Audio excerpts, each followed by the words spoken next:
You can measure the weight of the world, count stars with the most advanced technology, predict sunset with second-level precision.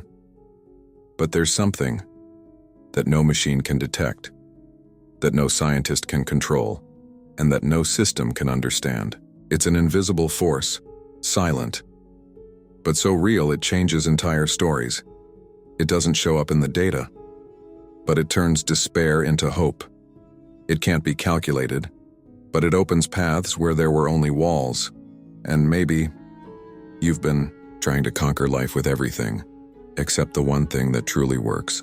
Leonard Ravenhill, one of the greatest thinkers on faith and prayer, once said something that might flip a switch in your mind. Have you ever stopped to think, why, even doing your best, things still go wrong? What if the problem isn't in you, but in the way you handle the problem? Imagine a textile factory. Machines never stop. Thread rolls spin endlessly and the whole place pulses with a steady, almost hypnotic rhythm. In the middle of it all, a young, newly hired worker is determined to prove herself. She notices the threads at her station beginning to tangle. Slowly, the rolls stop spinning smoothly. She takes a deep breath, rolls up her sleeves and tries to fix it. With anxious fingers, she pulls one thread, loosens another, trying to untangle the mess.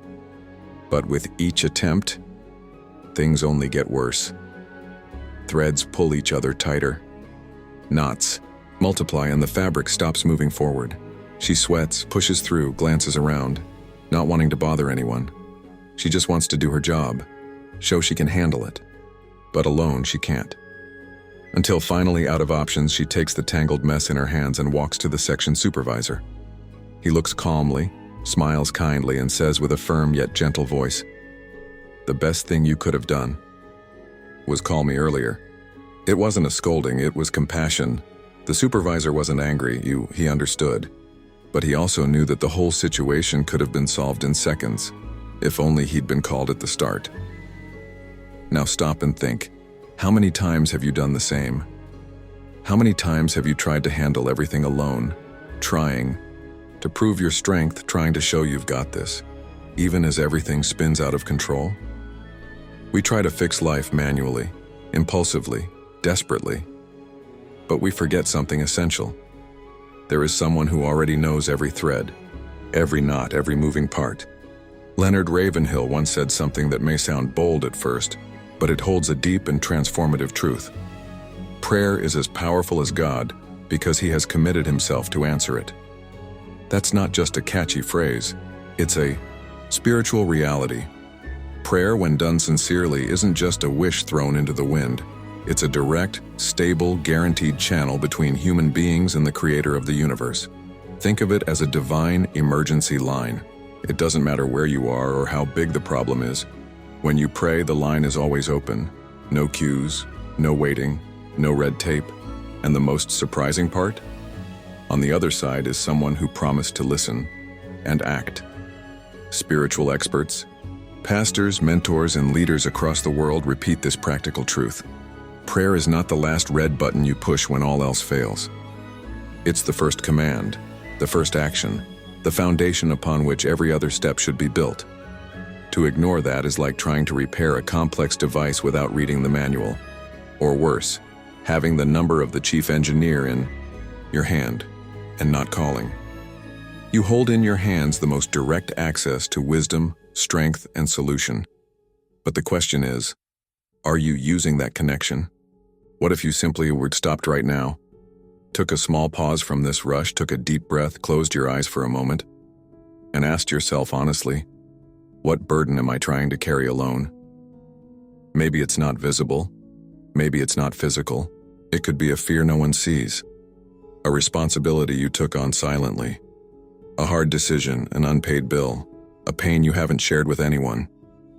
Now ask yourself kindly, maybe the mistake isn't in acting, but in acting without direction, without support, without asking for help.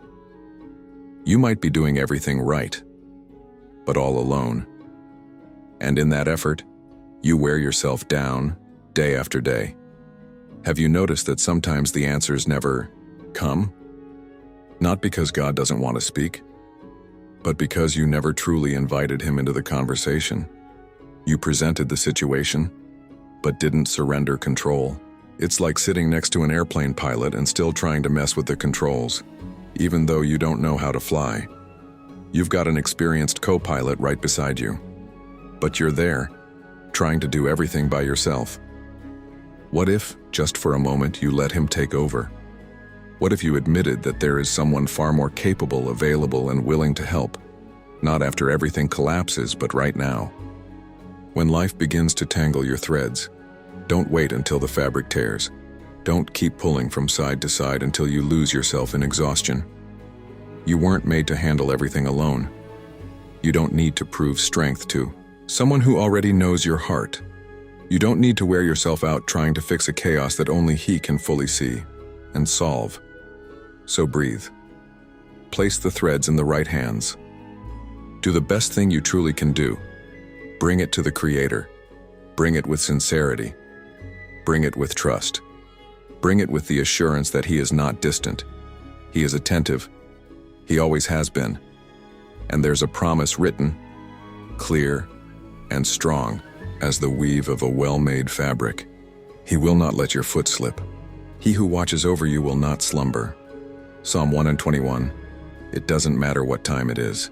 It doesn't matter how tight the knot is. He is ready. All that's missing is your call. If this video stirred something inside you, if at any moment you felt remembered, comforted, or even lovingly challenged, then this message was for you. Now it's your turn. Write in the comments, I place my threads in the hands of the Creator. This simple gesture is a way to publicly declare that you will no longer fight alone. Subscribe to the channel because here you'll find messages that don't just speak to you, but truly strengthen you deep in the soul where no one sees. Turn on the bell so you don't miss the next time God wants to remind you He cares, He sees, and He acts. And before you leave, take a moment, 2 minutes, close your eyes, and pray. It doesn't have to be pretty or rehearsed. It just needs to be sincere. That's how the knots start to unravel.